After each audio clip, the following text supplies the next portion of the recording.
Billionaire's son crashes black Maid's bicycle. Her next move leaves him speechless. It was an ordinary afternoon when David, the billionaire's son, sped around the corner in his black sports car. The sun reflected off the sleek vehicle, but the perfect moment was interrupted when he crashed into Miss Clara, the maid's old bicycle. She was a fixture in their lives, always working quietly in the background. As the bike lay in ruins under his car, David expected her to be angry. But Clara didn't shout. Instead, she calmly checked if he was okay before gently saying, "It's just a bike, son. Let's talk about something that matters." David stood frozen, unsure how to respond. In that moment, Clara wasn't just the maid. She was something more, a quiet, powerful force. Her next words, though simple, would change everything. "What if I showed you where real work happens?" she asked, a small smile on her face. "Have you ever had someone's words completely change the way you see the world? Let me know where you're watching from. I'd love to hear your thoughts." The next day, David found himself standing outside the local community center, his hands shoved deep in the pockets of his jacket. He wasn't sure why he had agreed to come here, but the curiosity from Clara's words still lingered in his mind. She had told him that he'd see what true work looked like. He didn't understand what she meant by that. He'd worked, of course. He'd inherited his family's wealth and learned how to manage their businesses. But Clara's life seemed so different. She wasn't born into luxury like him. Instead, she had earned every single bit of what she had, not by money, but by sweat and heart. As Clara led him inside, the air felt different from the sleek, polished surfaces he was used to. The community center was humble, no high ceilings or expensive finishes, just warmth and busy energy. Kids ran past him, laughing and chasing each other, while others gathered around tables, working on their homework. It wasn't the quiet, pristine environment David was accustomed to. But there was something about the hustle and bustle here that felt alive. It was a place where things actually happened. Clara didn't hesitate. She walked straight to a table where a group of children were struggling with their reading. Without a word, she sat down beside them and began helping them with their books. There was no fanfare, no recognition, just a woman with a heart full of patience, guiding the children through the words. She didn't rush them, didn't bark orders. Instead, she spoke softly, guiding them to understand each letter, each word. David watched, quietly astounded. This was work, real, meaningful work that wasn't about personal gain or achievement, but about lifting others. David shifted uncomfortably, not knowing what to do with himself. Here he was, a young man who had everything. Money, opportunities, a life that so many would envy, and yet he felt out of place. As Clara moved from one table to another, assisting, listening, and offering encouragement, David started to realize something.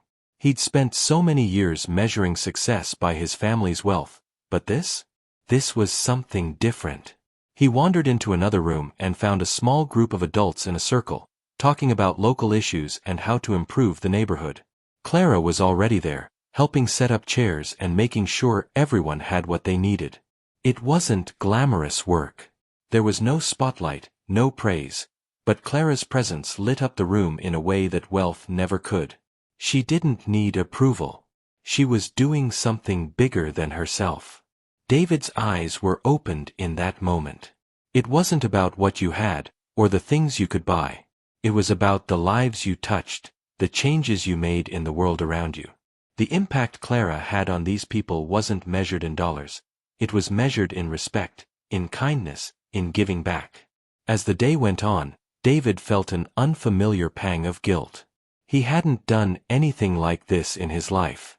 Sure, he'd made donations here and there, but this was different.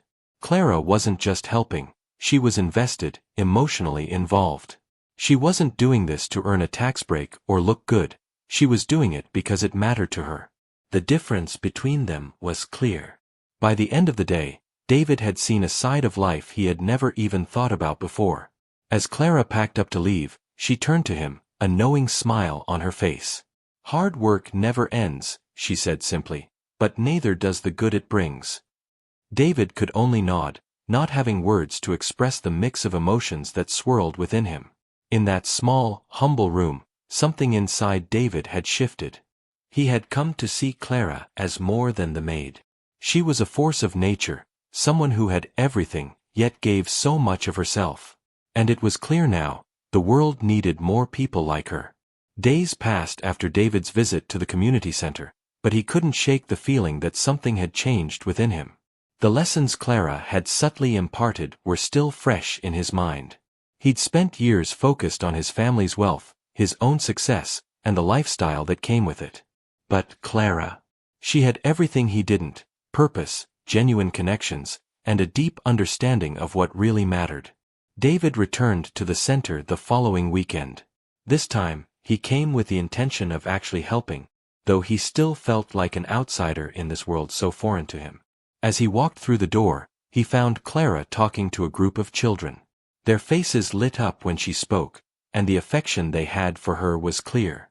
She was more than a volunteer, she was their mentor, their guiding light.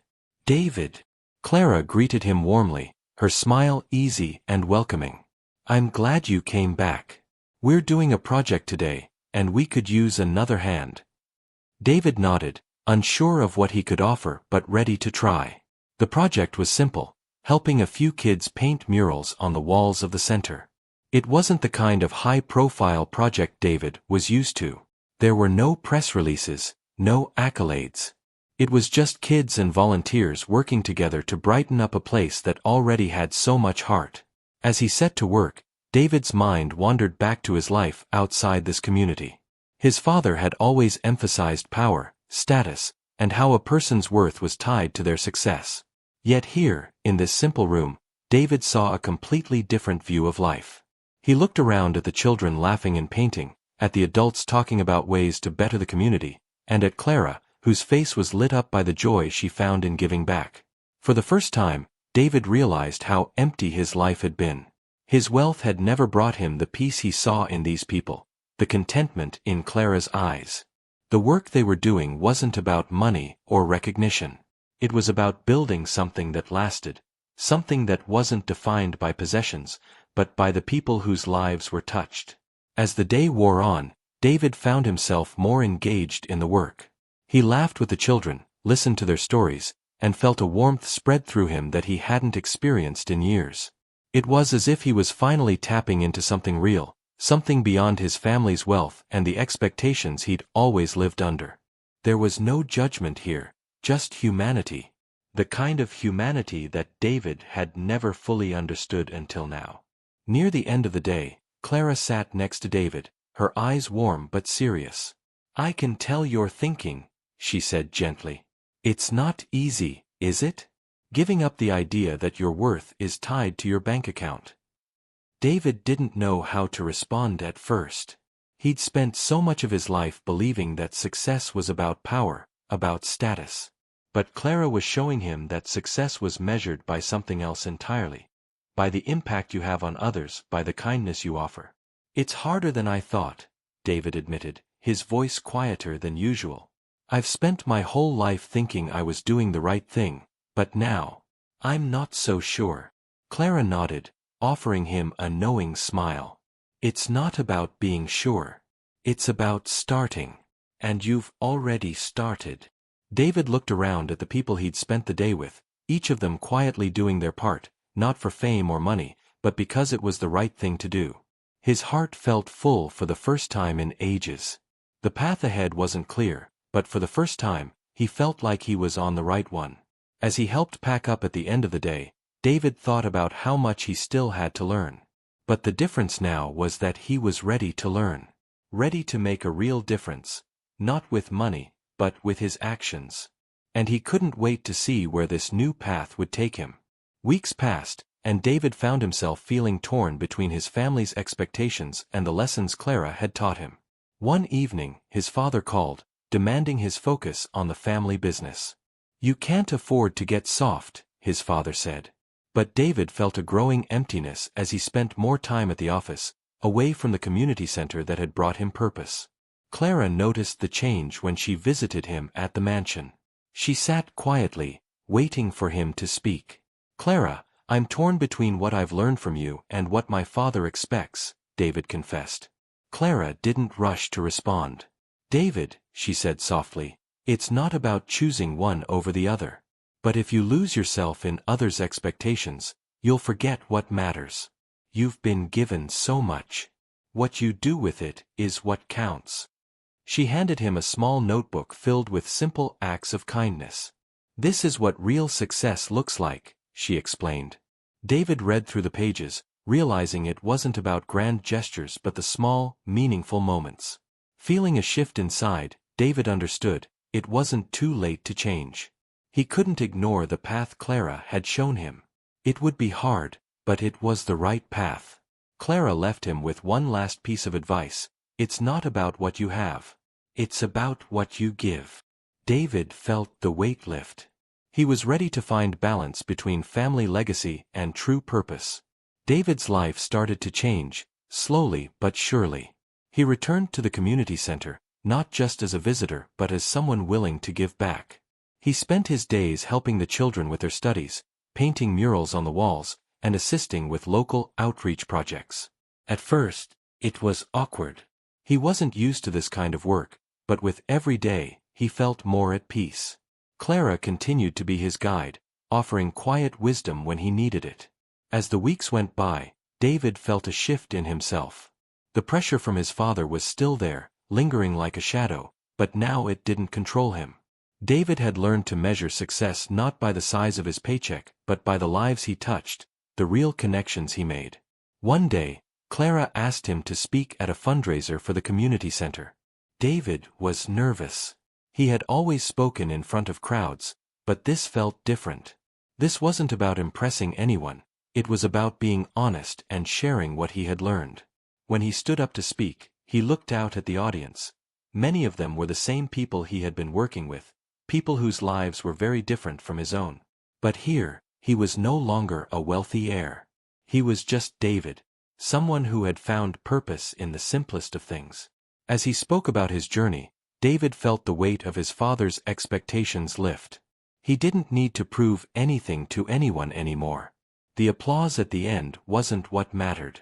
What mattered was that he had found his path, and he was proud of it. After the event, Clara came up to him, her face filled with a proud smile. "You did good, David," she said quietly. "I didn't do it alone," David replied, his eyes meeting hers. "I've learned from the best." David knew there was still a long road ahead, and his family would continue to expect him to follow their legacy. But now, for the first time, he knew he had the power to choose his own legacy. A legacy not defined by money or status, but by kindness, service, and the impact he made on the world. And as he walked away from the community center that evening, the setting sun casting a golden glow over the streets, David realized that this was only the beginning. Months went by, and David's life had changed. He continued his work at the community center, finding purpose in helping others. While he still managed his family's business, his heart was now in service to the community, building meaningful relationships. He had found peace in balancing both worlds, no longer measuring his worth by wealth. One evening, Clara sat beside him, watching the sunset. "You've changed, David," she said softly. David looked at her. "I couldn't have done it without you. You showed me what truly matters." Clara smiled. "It's never too late to live for the right reasons. Now, you've built something far more valuable than any fortune." David realized she was right. His legacy wasn't in the mansion or money, but in the kindness he gave and received.